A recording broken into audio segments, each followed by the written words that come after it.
long way from that version. And many people believe that the game was actually developed in the 12th century. And there were games that resembled soccer that were played on meadows and roads in England. And in these games, players would be allowed to punch each other and punch the ball. So, I mean, as we can tell, like previous like versions of soccer were way more violent than today's modern game. But for no one really knows when soccer or football as a game was invented because kicking is actually an instinctive action. So it is possible that our earliest ancestors could have kicked stones and stuff like that around for fun. Um, so soccer is a game that is played with two teams. Each team consists of one manager, 10 outfield players, and one goalkeeper with about eight substitutions. Sometimes it's five though, but um, the game lasts for two 45-minute halves, so approximately 90 minutes, and they're always add on like a few minutes at the end for the extra time that was lost if like substitution or the ball went out and no one was playing. Um, and like one of the main rules of soccer is to not use your hands. So the only player that can use their hand is the goalkeeper, and he can only use his hands in a little box right next to his goal post. Whoa, sorry. Um, and a manager gets to decide how his team lines up and what formation they use. And a formation describes how a players in a soccer team line up for the game. So some formations are more attack based, while others are more defensive based. And also, formations are very important um, because like the manager gets to like I mean, see how like he wants his side to play. Like if he wants a more attacking side or a more defensive side, that's why formations are come into play.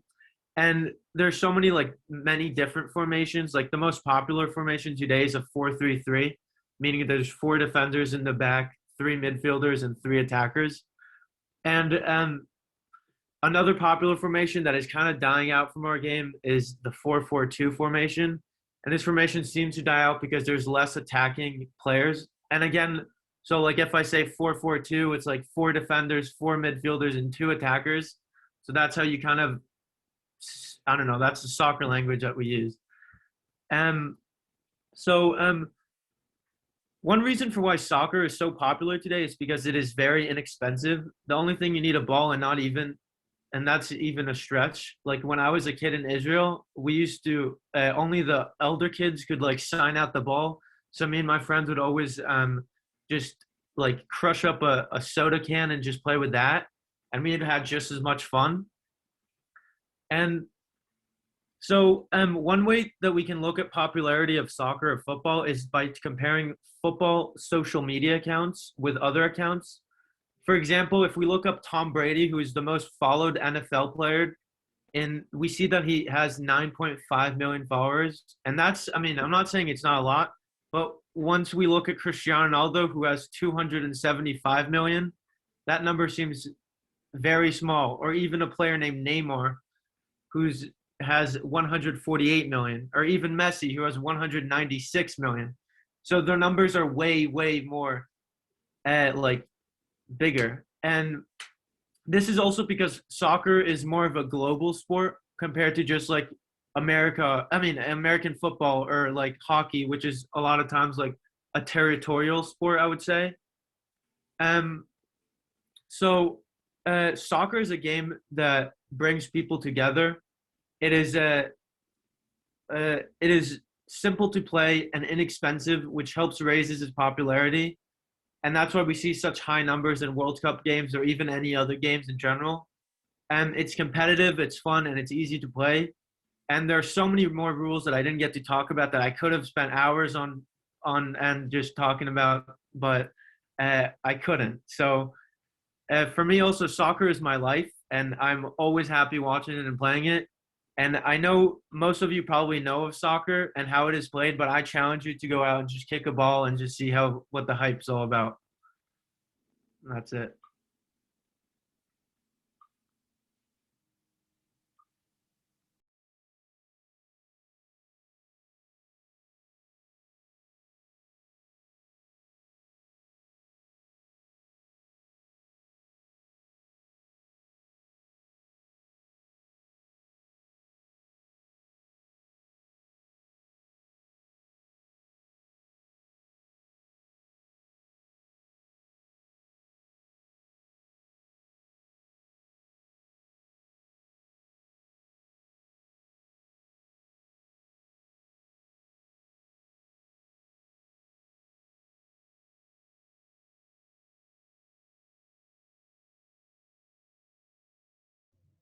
Okay, thank you, Golan.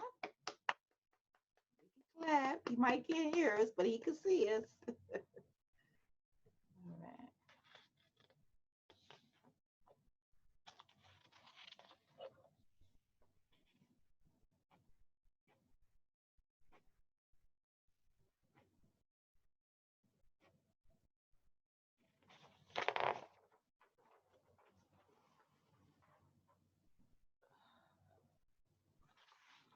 Okay, who's next? I'll go. Okay.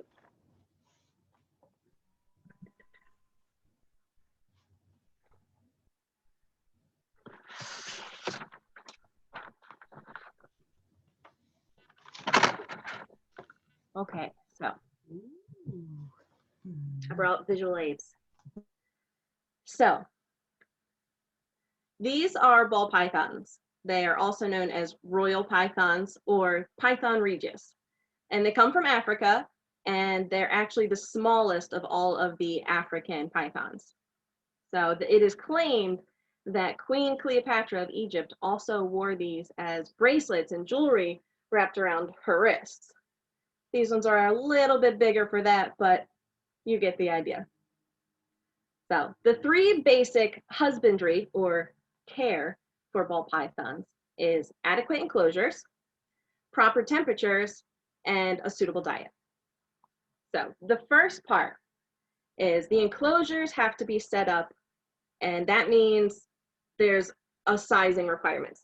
So this one is about 3.5 feet, and enclosures have to be at least the length of the snake so they can fully stretch out, and as wide as about 1/3. So this one about a foot. And having an enclosure that's that size allows them to stretch. It helps them avoid cramping and exercise, and it's also just enjoyable for them to move around all over the place, as you can see. So the average size of a ball python is about 3 to 5 feet, with only particular females reaching a maximum of 6 feet, but that is where they absolutely max out, and only the females ever get that big. So as well as the size, you have to make sure that what is inside is fulfilling to them. So ball pythons like to hide, and they get scared. So they need at least one place where they can hide, where they are completely covered 100% when they're all curled up in a place in the tank. Optimally, you have two different places on opposite ends. One is a cooler temperature, one is a warmer temperature, so the snake can kind of regulate their own preferences. Another thing that ball pythons need is sufficient water. So they're not particularly water snakes, but submerging their bodies in water helps them with shedding or deterring mites, and it also helps with good respiratory health. So the temperatures need to be appropriate for ball pythons as well. Excuse me. And that means about 89 degrees Fahrenheit is the ideal temperature. So they like it nice and warm. But it's not as simple as just the heat. You also need to have adequate humidity. So the humidity, they're very susceptible to respiratory infections, and they can get sick very easily. So that humidity really helps them to be able to breathe properly. So to achieve that, you have your large water source, but you also need to have either a heat lamp or a heating pad underneath the tank. And that's important that it's underneath. And that way you get the appropriate humidity.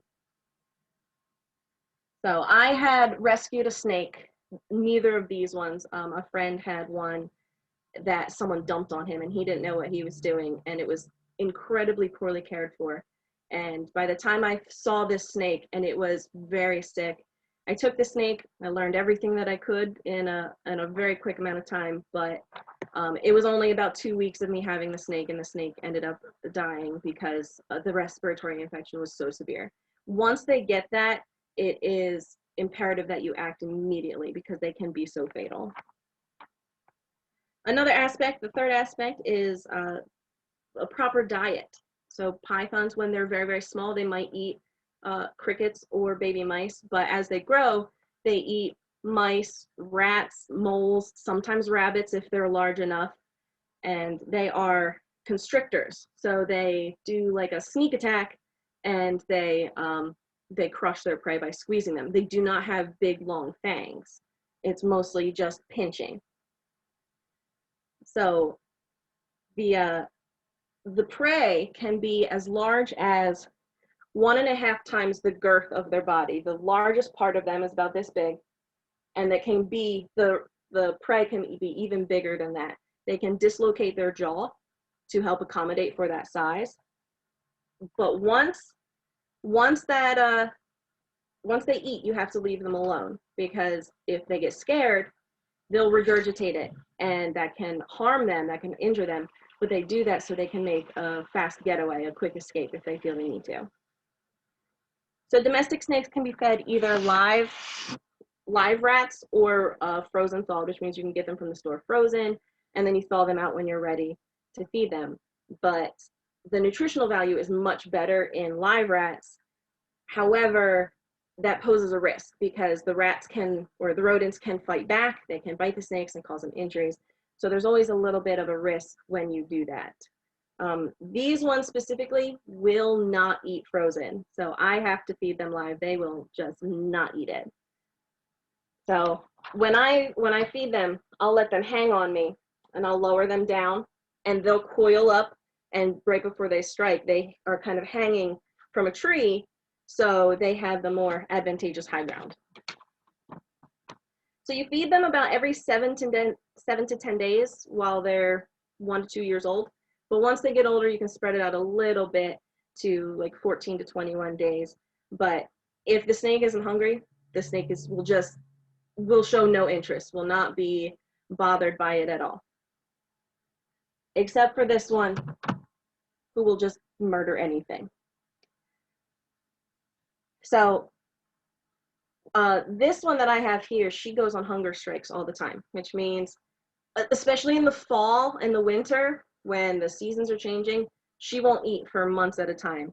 And some snakes, it just varies from snake to snake if they're like that, but also if your habitat isn't properly regulated, if it's too cold or they don't have everything that they need, they'll also go on a hunger strike and they'll just stay in hiding. So in conclusion, when caring for ball pythons, always pay attention to adequate enclosures, make sure they have everything they need, the proper temperatures, and a suitable diet for a happy, healthy snake. Amy Ludwig van der Water wrote a poem about snakes titled Fear. And it says, I said, all snakes are slimy. All snakes are slither mean, until I held that little one, thin, quick, tickly green. It seemed as terrified as me, as I was scared of snakes. I traced its scales from head to tail. Sometimes I make mistakes.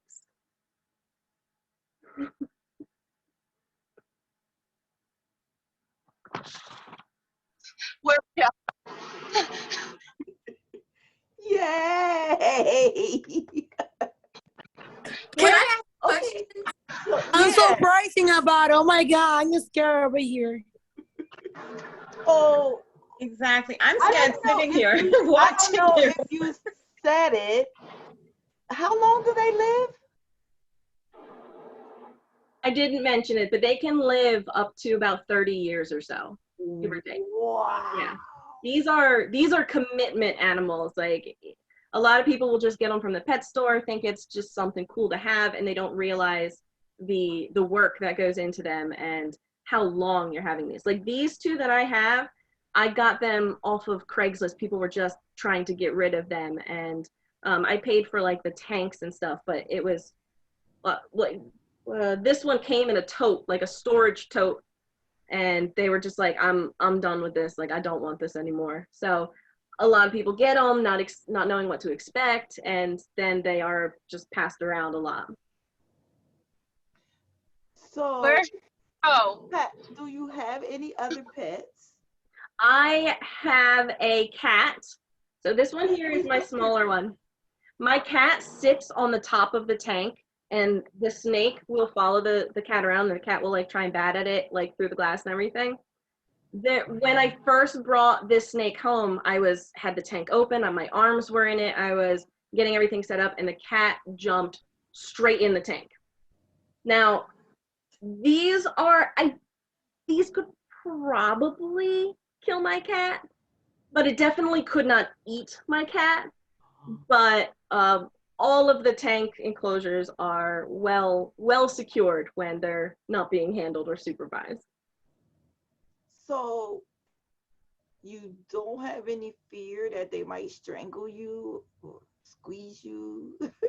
So they'll wrap them on my neck and get a little bit tight, but the size of these I can very easily, like she's starting to wrap around a little bit right now, and it's just how they move.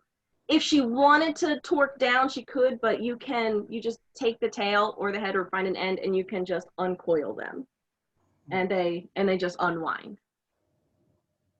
So this one's about 4 feet.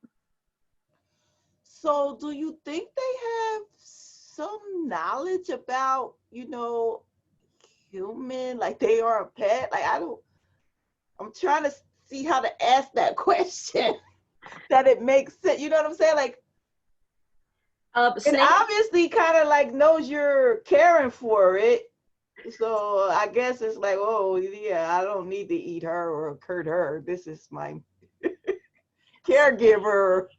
They're not particularly emotional animals, so like they're not gonna come here and like seek me out for snuggles and everything, but there is a familiarity. If you never take your snakes out, if you never handle them, they won't be as docile. Not that they'll be aggressive, they can be, but it's not as common. But there's definitely, they know me, they know that they're not in any kind of harm right now. If you have them, like she's kind of stretched out right now, she's not scared, but if you like kind of like tap around, you jump up in her face real quick, she pulls back because she's like, what is going on right now? So they are like very, very nervous animals. So the more you handle them, definitely the more comfortable they get. How did you gain your interest? That story of the snake that I rescued, I've always had just an interest in animals overall. So me and my friend saw this person with 2 snakes, and they were dirty, their pens were disgusting. One of the snakes had like really bad belly burns from like improper heating. And I was like, I don't know anything about snakes, but I know I can do better than this. So he didn't want them. Someone just left them at his house when he had a roommate. So he was like, yeah, please take them. Like, I don't want them. And my friend still has 1. There was 2. And she was able to get that one back to health. But the one that I had was too far gone. And then I had spent all of this investment, like speed learning about these animals and all about them. And then I didn't have one all of a sudden. I was like, I need another one. So I started looking around online, and they're super, like, people are just getting rid of them all over the place. Okay, so that was that unknown area, the Johari window. You never even knew you had an interest in something like that. It wasn't like you were a kid and you were always interested. It just happened upon you, right? Yeah, exactly. What are their Any names? other questions? Okay. This is Deborah. Oh my God. We call her Deb. And this is Marvella. We call her Marv. Have you guys seen Home Alone? Yeah. So Marv, the wet sticky bandit, has an iron mark like on his face, and this one has like a triangular kind of like pattern on her head that looks like the iron burns from that movie. So we call her Marv. Wow. So, okay. Have you ever, when you put the one around your neck, I thought it was a doll at first, like a fake toy. And then I saw it squiggling and I was like, oh, it's real. But have you ever like accidentally gotten bitten by either, or like, you know, somehow like injured in a way from either or? Or I don't know if that's the right way to say it, but I think you know what I mean. I have not. There is like this saying that it's not an if, it's a when. Like when you own snakes, that you will get bit. But like I had mentioned, they don't have fangs. So the kind of teeth they have is like little short, almost like sandpaper. So if I were to get bit, I would almost have like a rash, like a rug burn, like more like a scrape than any kind of like punctures or anything like that. So the issue is when you have different kinds of, like there are other kinds of pythons that get very large, and that can still do damage. And when they constrict, you can't unwind them, but that's not really a risk with these guys. I have been struck at, and it catches you off guard because it is so fast. I was cleaning one of the tanks, and this darker colored one is a little bit more skittish, and she didn't like me fussing around in her tank for too long. And she'll hiss a little bit. It mostly sounds like heavy breathing, but she struck at me, but hit something in the tank instead. And like, it spooked me. It's fast. You're like, what? Okay, everything's fine. But in reality, if they do get you, like, it's not going to be that bad.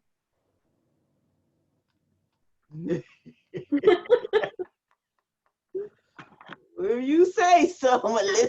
You're the class expert today. All right. Yeah. Okay, so I've heard, since we haven't actually been bitten.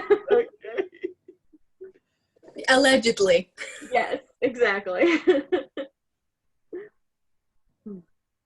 Okay, wonderful. So what about like the mating thing that goes on, like you? I have two females. I've never mated them before. I know that it's very intentional. Snakes will tolerate like a roommate. They will tolerate being in the same tank, but they much prefer having their own space. So it's not like they bond to another snake or anything like that. It's very intentional, and I'm not too educated on the process of breeding. Okay. Very good. Very interesting. So did you, when Gulan was doing his speech, the snake was just kind of cruising around and like came up over my camera and like knocked my laptop over? I was like, oh, hope they didn't see that. No, I didn't see it. Okay. Because I have you guys on the speaker view. Oh, okay. So you are on the screen and everybody else is on the side. So okay, great. Well, thank you very much. No problem. All right. And you know, I just talked and talked and I didn't write the time down. Sorry about that. I'll look it up later. I was intrigued.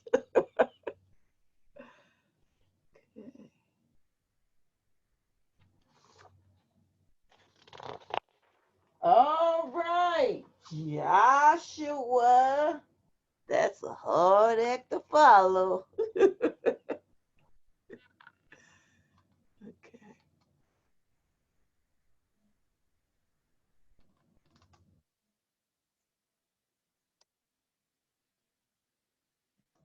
You ready, Josh? Oh, I'm next. I'm today. Oh no, you're not next. I'm sorry. I'm sorry. It's Peru. I'm sorry. I didn't give you a free heart attack or anything. Okay. I thought I had more time. Peru's like, oh yeah, let him go. She said. Okay. All right. All right. 1 minute. Let me get you situated. Okay.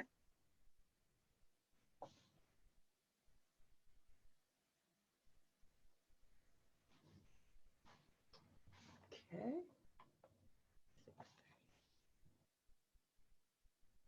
All right, we're ready. Okay. COVID-19, this is the one word that has shook the world today.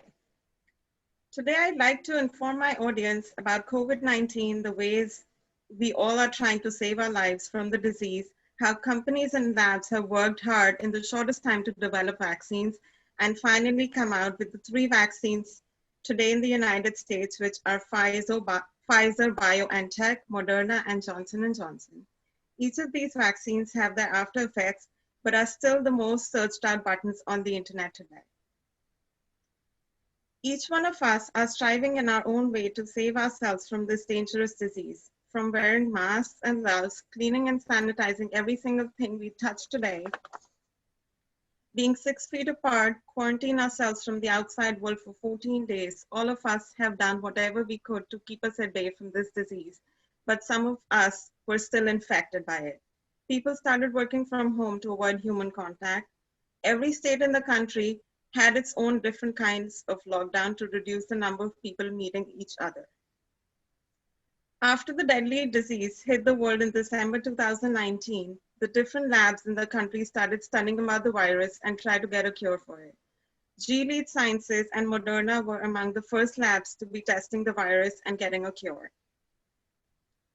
The 3 COVID-19 vaccines available in the United States and recommended by the CDC are Pfizer, BioNTech, Moderna, and Johnson & Johnson, which was temporarily called back just this morning.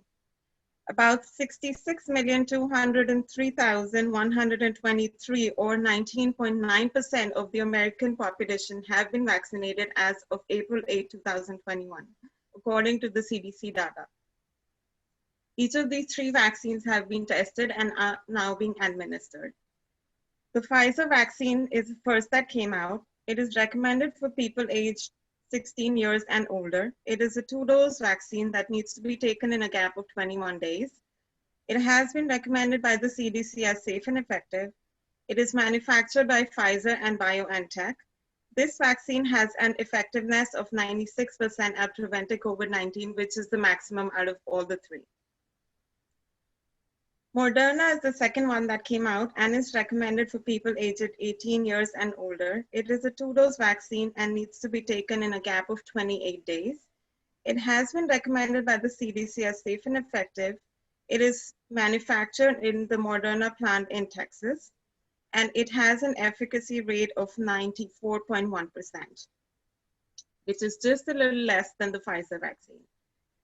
Johnson & Johnson is recommended for people 18 years and older. It is a single-dose vaccine. It has been recommended by the CDC as safe and effective up until this morning when CDC put a hold on this vaccine due to some adverse effects in some very rare cases.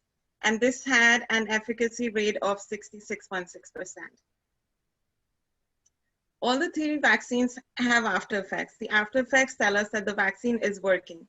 Our body is forming a robust response, and we feel that that's a positive thing. So we tend to see the vaccines that have a higher efficacy rate also have more so-called side effects or symptoms because they work so well. Younger people have more side effects because they have a stronger immune system. Some of the after effects of the Pfizer vaccine are pain, redness, and swelling in the arm, which I'm sure all of us got it when we get the shot. The other after effects include tiredness, muscle pain, headache, chills, nausea, fever. The side effects usually start on the 2nd day after getting the vaccine and last for a day or 2 depending on every individual. In rare cases, that people have to visit a doctor due to these side effects. Moderna has similar side effects where there could be redness, swelling, and pain in the arm. Side effects could also include fever, chills, body pain, and headache, and usually start on the 2nd day. They usually last for a day or 2. In some cases, could be a little longer.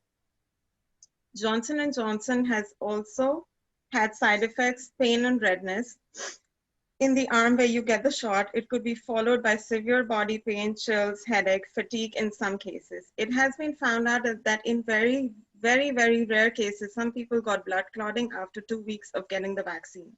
One person even lost her life and the others were in the hospital. This is the reason the CDC this morning took the decision to hold the vaccine until further study. It has been 1 full year since the world is fighting the dangerous disease. Everyone is taking precautions to save themselves and their families, from lockdowns to quarantine to wearing gloves and seeing people's faces with masks, and you're using sanitizer as it is the only savior we have. We have done it all. With the labs and pharmaceutical companies working so hard in short time, came up with the Pfizer, Moderna, and Johnson & Johnson vaccine. Even though they have side effects and causes pain, we are still looking to get the vaccine. hopefully soon enough, a large number of the population gets vaccinated and we can look towards a normal world we lived in a few months ago.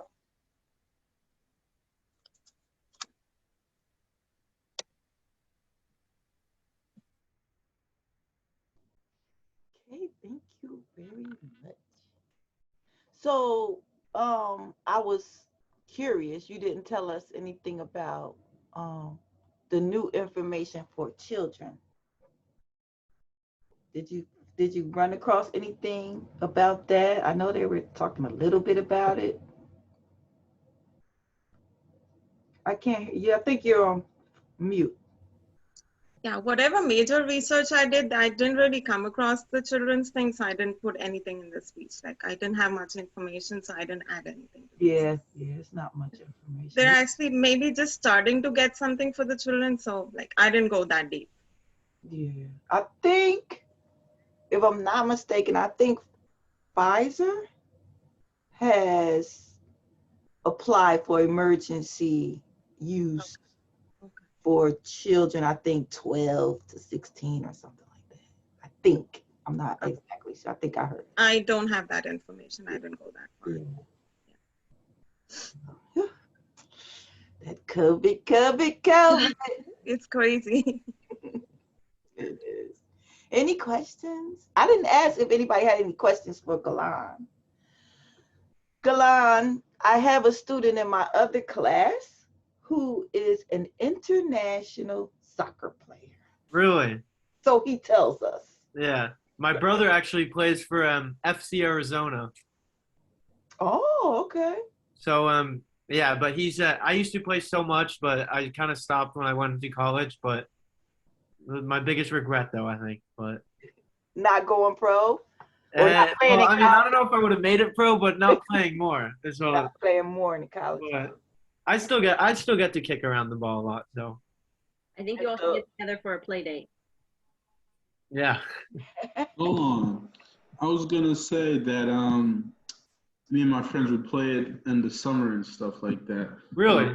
We usually go to like we even went to Mercer a bunch of times. We're not really supposed to be there, but you know. And then we go to other parks and stuff like that to play. Maybe I'll talk to you about that. Yeah, for sure. I would love to. Yeah. My other student, he would love this because that's just all he talks about. And he let everybody in the class know he's the busiest person in the class. So I told him, like, how are you going to say that? You don't even know what everybody else is doing. How are you the busiest? But yeah, he often lets us know about that. Okay. As a child, you always loved it too? Yes, ever since I was a kid, as one of my first memories, I remember just playing soccer and mom giving me a soccer jersey from my favorite team, Manchester United. I don't know if you guys. Okay. Yeah. Also, right over there. Okay. But yeah. And they but yeah, are located where? Right. What? Sorry. The team. Manchester. So England. England. Okay. Yeah. Far away, but I still watch every match. Okay. Never missed one this season yet. So. Have you ever traveled abroad to see any? So I have traveled. Well, I do, or before COVID, I would travel, not a lot, but I did go a few places by myself, and I didn't go to Manchester yet, but I did go to London, and I saw one of the stadiums there, and also in Paris, I saw the stadium there. But yeah. Is it different in abroad than in America? Oh yeah, 100%. Like there's a ton of differences. Personally, I think that over there, I think that it's way better because it's much wilder and I think that the play is also better. Personally, I'm sure other people, I don't know, not many people would agree with me too, but it's also the fans there are insane. If you've seen videos of fans in Europe compared to in USA, it's kind of I wouldn't say pathetic how it is here, but it's funny. It's a little, I don't know, but yeah, there's a lot of differences though, but. Okay, good.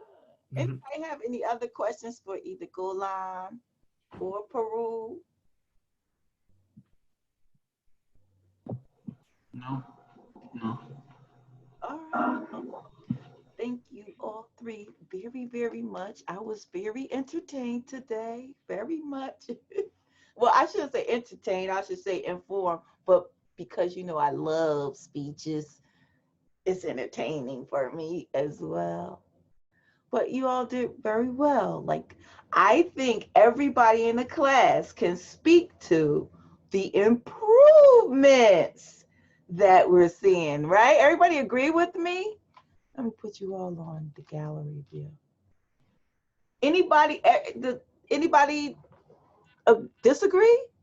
I mean, personally with me, I feel like, I mean, I definitely still read a bit from my what's it called, my paper. I tried not to, but I mean, I feel like with this one, it was also because like I knew a bit more. Like I kind of could like, I don't know, not look at it as much. But like I feel like that's for me one improvement, I guess. But Yeah, it was, and I noticed that too. And I even wrote on your paper that you had very good eye contact this time. Very good. Yeah. We noticed that you were making certain that you looked at it, and that helped to build a better connection with your audience. So a lot. Peru, you still read a lot. I did. So you just got to be mindful to look up Right. at the. But let me tell you, I only feel after taking this class, I'm getting a little more confidence. Like, if I have to speak in public, I can attempt, which I could not before. So Yes, I love it. I love to hear that. I love to hear that.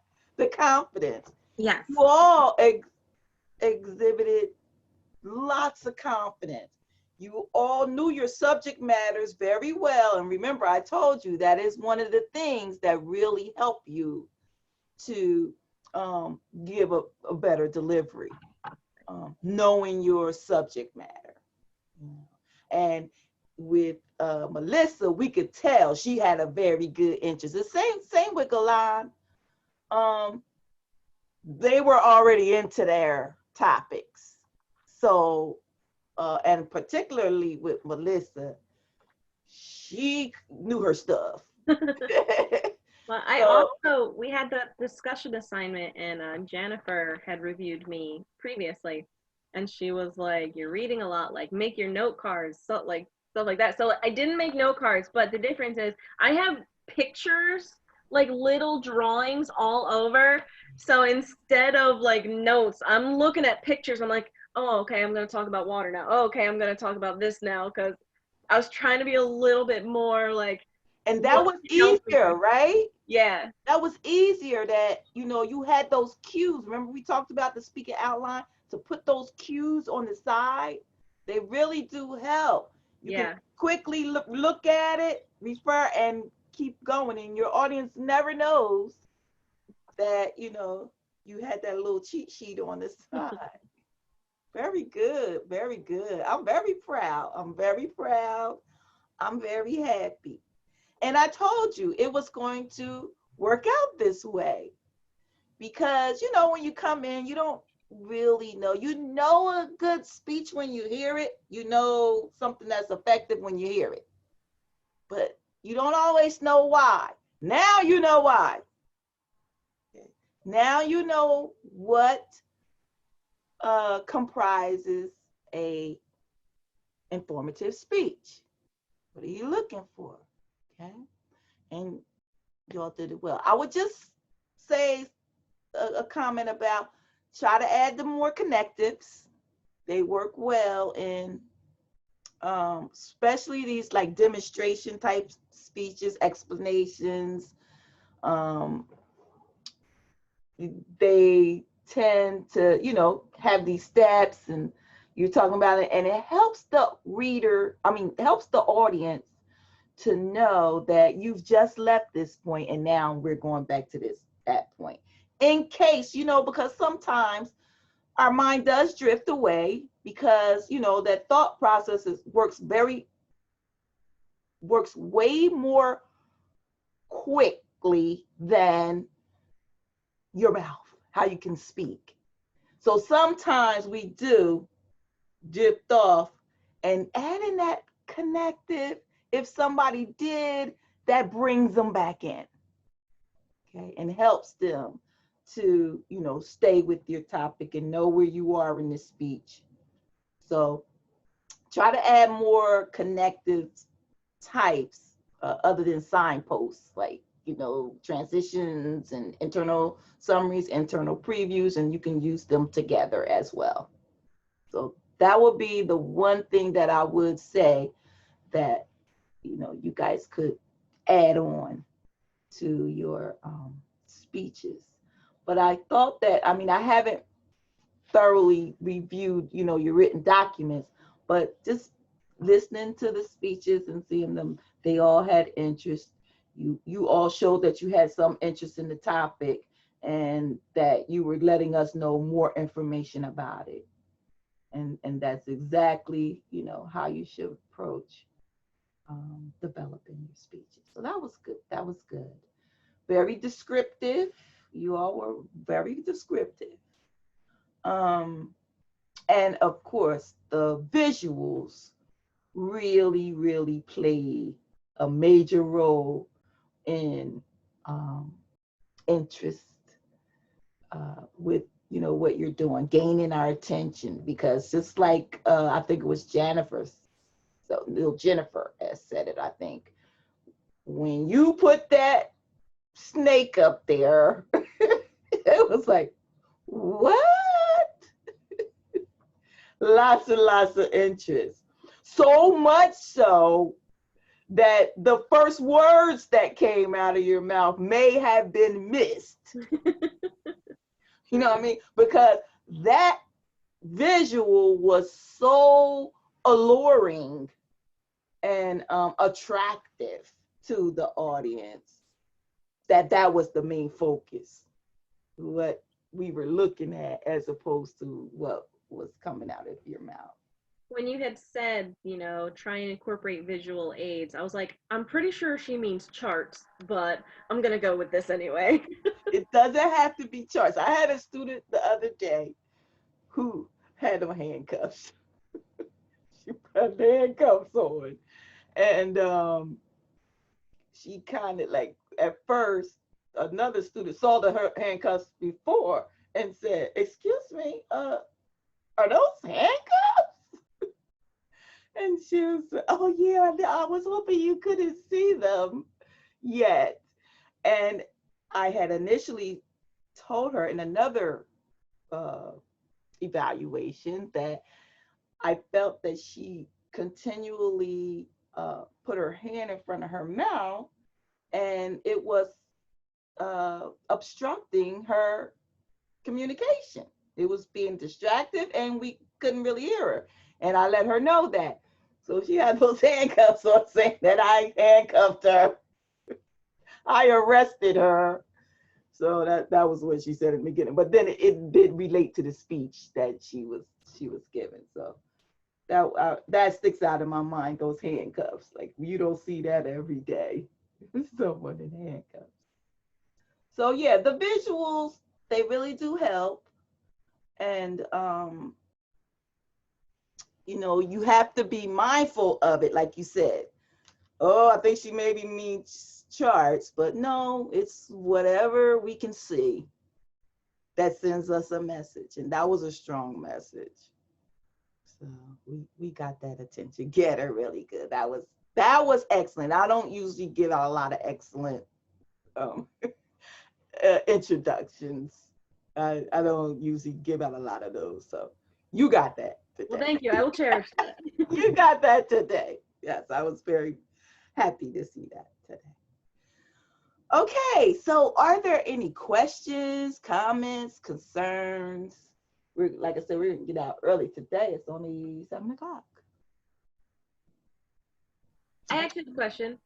So I was a little bit concerned bringing snakes to class. Like, I was sort of expecting a couple people to log off. So is there anyone who was like, yeah, no, like, I'm not going to be watching the preview or the recording of this, who's like, absolutely not? I don't see why someone would log off. That's like the best thing you could bring. Like you really can't top that. Like Yeah, snake. I agree. I thought what Hannaford had said. I thought it was like no, like I thought it was just props. I was like, oh, that's cool, that's cool. And I saw it move, and I was like, wow, that's a real snake. I was really sitting here on my mouth. They could have said anything. You could have said like, yeah. You could have said anything, and I would just believe you. You know, that was just really good, to be honest. So Read my grocery list and just looked at honestly, and I would just be like, yeah, she knows what she's talking about. You know, yeah, because I was just paying attention to the snakes. Like, wow, that's really good. Yeah. It's definitely memorable. Yes, We're not going to for forget sure. No. for some She time. aced it. And as the instructor, I'm going to be talking about that intro for years to come. excellent. I'm sure. And you know that I've heard like thousands of speeches over the course of my tenure. Thousands, I would imagine. Yeah. I would The venture to speech- say. The So speech was mediocre, everyone, but she had snakes. she has snakes, live snakes. Yeah, I wish I could feel it. Mm-mm. I had a picture with the snake, and I'm going to try to find it and bring it next time. I had a picture with the snake. You know, when you go on vacation in Mexico, they have all these different, they have like the monkeys and this thing. And you hold it for a little while. It's a huge snake. But I was impressed with how it felt. It didn't feel the way that I thought it would feel. Yeah, a lot of people think they're like slimy and icky, and Yeah. like they're not. They're very dry to the touch. They have scales, but they're not crusty unless they're in the middle of trying to shed. Then they're a little crusty, but most of the time, like you can slightly feel the raised bumps of their scales, but it's not like a scratchy kind of feeling. It's a pretty just smooth, Yeah. sleek animal. Yes. Yeah. Okay, I know the cat was like, what the heck is she doing today when you brought those snakes home? After seeing those snakes, I now feel like my speech is going to be like, oh, okay, like that's nothing. Yeah, but thank you for that. So Everybody. do you just have the snakes? Sorry, I apologize. You just have this. What other animals do you have? Do you have like a lion or something? And you like it's just the snakes and the cats. Anything else? I used to have a dog, but he just passed away this last winter. But so I had a cat, a dog, and 2 snakes for a while. Okay, all right, that's cool. That's cool. I'm shocked. Like we never found out. Like it was just we knew about the cat. We're like, wow, okay, you're saving that one. But wait, so because you said you feed them live mice, do you ever name the mice? Okay, so no, that's not good. I have Count that them as your one- pets?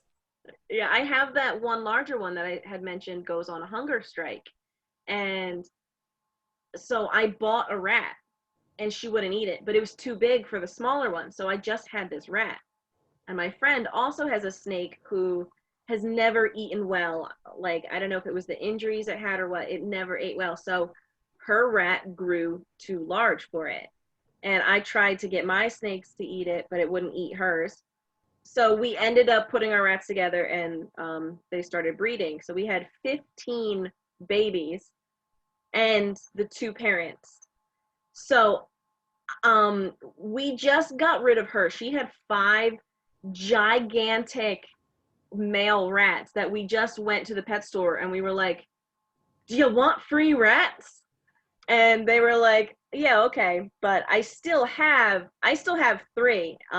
And the one that I originally started with last November, we call her Mama. She was the female, and she is precious. She'll like eat snacks out of your hand, and I don't know what I'm gonna do here because I love her, but I don't need a pet rat. So I was thinking that when you were saying, I was like, well, how are you going to get attached to the rat and then feed it to the snake? yeah, it's a problem. It's a legitimate problem. So usually you have a rat for like a couple of days maybe, But now I've had this one in particular since November, and she's so sweet and cute and will just like snuggle you and take snacks. And like, I haven't even tried to feed her to them because that's real sad. Yeah, you might have nightmares. Yeah, it wasn't supposed to be this way. I don't know if you saw Josh's face when you were talking about it, but it was like, what?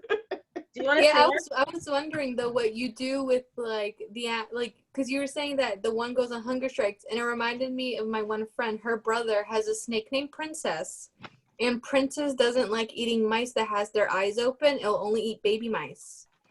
And so I'm like, maybe that snake has some morals. Maybe the snake, doesn't want to eat the mice when they have their eyes open. It'll only eat the babies when their eyes are closed. Oh my. This is Mama, and I love her. And she is just like the sweetest little thing. So she's essentially your pet. She can't be my pet forever though. Like Temporary. yeah. Temporary. Yep. So you also have a rat. Oh And here's Jethro who cat right there. yeah. Cat is right there. Yep. Oh my goodness.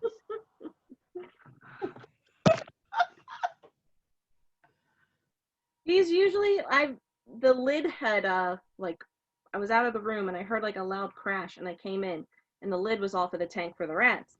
And Jethro was just sitting in the tank, just hanging out with them. He lives here now. Every once in a while he'll try and pick it up, but he's the worst hunter you have ever met. So That cat is amazing. Oh my goodness.